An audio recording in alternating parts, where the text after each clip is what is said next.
नमस्ते, मैं Kumar Utpal Limca book of world record holder 30 पुस्तकों के लेखक। आज मैं शुरू करने जा रहा हूँ दिल्ली सल्तनत एवं अ, मुगल काल के जितने भी धार्मिक सुल्तान हैं उनके बारे में मैं आज बतलाने जा रहा हूँ। रिलीजियस सुल्तान ऑफ दिल्ली सल्तनत एंड मुगल, इसको ध्यान में रखेंगे क्योंकि बहुत सारे एग्जाम में इसके बारे में पूछे जाते हैं, इसलिए मैंने इस पर एक शोध परक आपको प्रस्तुति करने जा रहा हूँ। आप ध्यान देंगे।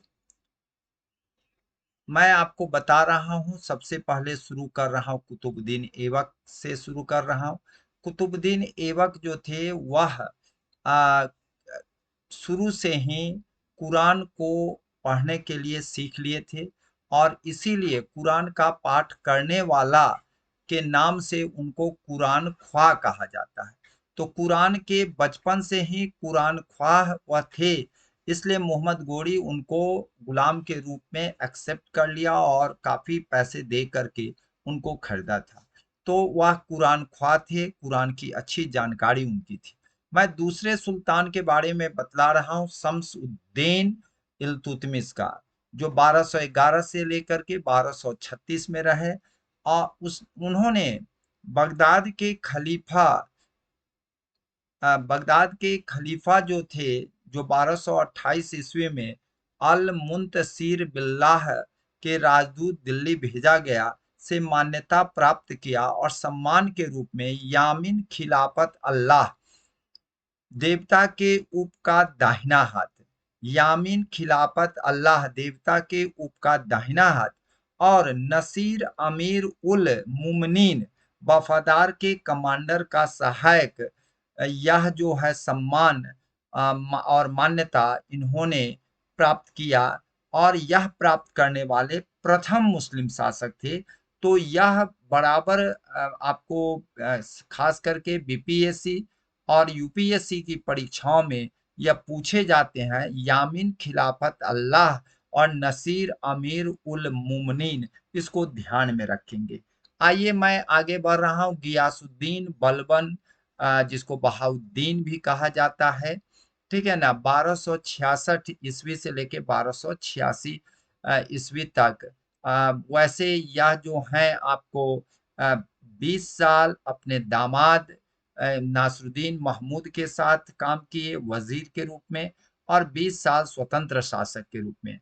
तो इन्होंने बलबन ने राज्य में दैवीय राजत्व का सिद्धांत प्रतिपादित किया और उन्होंने खुद को नियाबत ए खुदाई, ईश्वर का प्रतिनिधि, तथा जिल्ले ए इलाही, ईश्वर की छाया बताया था। तो यह दोनों शब्द जो है यह बहुत महत्वपूर्ण है।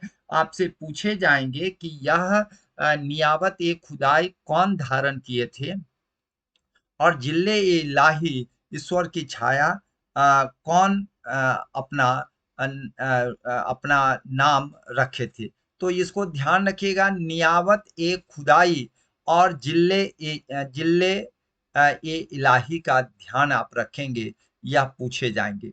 मैं आपको बता दे रहा हूँ, इसके बाद मैं आपको नासरुद्दीन महमूद को के बारे में बतला रहा हूँ। 1246 से लेके 66 तक 20 वर्ष मैंने बतलाया था कि यह जो थे आपको नासरुद्दीन महमूद जो थे, आपको इल्तुतमिश के पौत्र थे, पोता थे और इनके अधीन ही बलबन 20 साल काम किए हैं और 20 साल स्वतंत्र रूप से, जब इनकी डेथ हो गई। मैं आपको बता रहा हूं, और यह गियासुद्दीन बलबन ने अपनी बेटी की शादी नासरुद्दीन महमूद से कर दी है। यह कुरान की प्रतिलिपियां बनाने और दानादी उदार कार्यों में व्यतीत करते थे।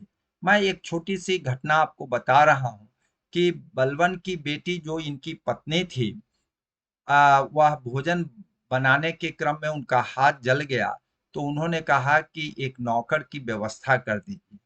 तो सुल्तान नासरुद्दीन महमूद कहे कि हम ट्रस्टी हैं, हम अ, अपने ऊपर इतना खर्च नहीं कर सकते हैं। तो यह जो है इससे प्रमाणित होता है कि यह सही रूप में आपको साधारण रूप से यह रहते थे और केवल अपना जो धन अर्जित होता था, कुरान की प्रतिलिपियां बनाने में से जो धन अर्जित होता था, उससे वह अपना काम चलाते थे। तो यह बहुत ही साधारण 20 साल आपको सुल्तान रहे, लेकिन इन्होंने कभी भी आपको धन और ऐश्वर्य की ओर ध्यान दिया, बल्कि केवल और केवल खुदा का की ओर ध्यान दिए। इसलिए यह बहुत ही नेक दिल इंसान थे, नेक दिल आपको सुल्तान थे। आइए मैं आपको बता रहा हूँ। नेक्स्ट है मुगल काल के हैं आलमगीर प्रथम और आलमगीर द्वितीय। आलमगीर प्रथम जो हैं वह औरंगजेब को कहा जाता है। आलमगीर प्रथम इनका पूरा नाम है मुइनुद्दीन मोहम्मद औरंगजेब। 1658 से लेकर के 1707 मीन्स 1658 से लेके 1707 तक यह रहे, 1707 तक यह रहे। मैं आपको बता रहा हूं कि भले ही औरंगजेब जो हैं, आपको यहाँ पर आप देख रहे हैं, ये औरंगजेब का तस्वीर है, यह आलमगीर द्वितीय का है। औरंगजेब को आलमगीर प्रथम कहा जाता था और यह जो है परपोता इनका था, जो आलमगीर द्वितीय के नाम से जाना जाता था। मैं आपको बता रहा हूं कि बचपन से ही बहुत ही गंभीर और अनुशासन प्रिय थे, धर्म प्रवण थे, धार्मिक लगाव इनको बहुत ज्यादा था। इस्लाम के धर्म के निर्देश के अक्षरशः पालन करते थे।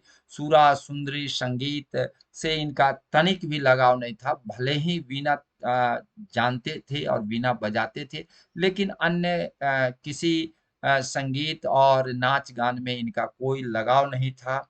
मैं आपको बता रहा हूँ, यह सूखी रोटी और सादा पानी पीते थे। और आपको बता देते हैं, विलासिता और ऐश्वर्य इनको छुआ तक नहीं था। और अपना जो खर्च है, अपना दैनिक जो खर्च है, वह राजकाज से नहीं लाते थे, बल्कि वह टोपी सिलते थे और उसी टोपी सीने से जो भी आ जाता था, उसी से यह अपनी सूखी रोटी और सादा पानी पीते थे। तो यह एक धार्मिक रूप से यह बहुत ही नेक दिल थे। भले ही शासन के कार्यों में और जो भी हो, उसकी बात मैं दूसरे वीडियो में करूंगा, लेकिन इन्होंने अपना जीवन जो है इस्लाम के प्रति बहुत ही शांत और स्वच्छ भाव से इन्होंने काम किया है। मैं यह बता रहा हूँ, ये दूसरे हैं आलमगीर द्वितीय, जिनको आलमगीर सानी भी कहा जाता था, आलमगीर द्वितीय थे। अजीजुद्दीन इनका नाम भी कहा जाता था। 1754 से 1758 मीन्स 1754 से लेकर के 1758 तक यह रहे। मात्र 4 साल रहे।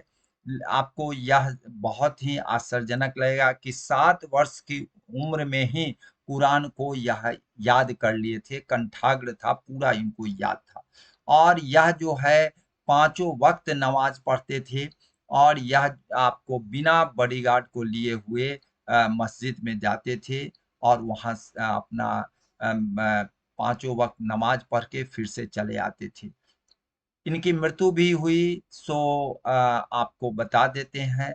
एक संत के नाम से आए, छद्म नाम से कहिए, संत आए और उनका मालूम हुआ कि भाई यह जो हैं सो संत आए हैं आपसे मिलने के लिए। यह बिना कुछ सोचे समझे, बिना कोई बॉडीगार्ड या कोई अपने सैनिक को लिए हुए सीधे उनसे मिलने चले जाते हैं और वह आदमी इनके साथ धोखा देता है। वह संत नहीं था, बल्कि इनका मर्डरर था। वह मार दिया और इनको बाहर फेंक दिया। बाद में इनको आपको जान ही रहे, हुमायूं के मकबरा के पास ही इनका भी दफन कर दिया गया। तो मैं यह कहना चाहता हूँ कि यह जो है ये सब धार्मिक रूप से बहुत ही नेक दिल इंसान थे। इसको ध्यान में रखेंगे क्योंकि यह पूछे जाते हैं, पीटी और मेंस दोनों में पूछे जाते हैं।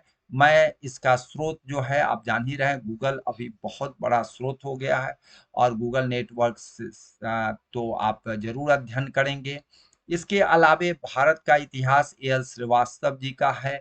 अन्य कई किताबें हैं जिससे ये मैं लिया हूँ। जय हिंद, जय भारत।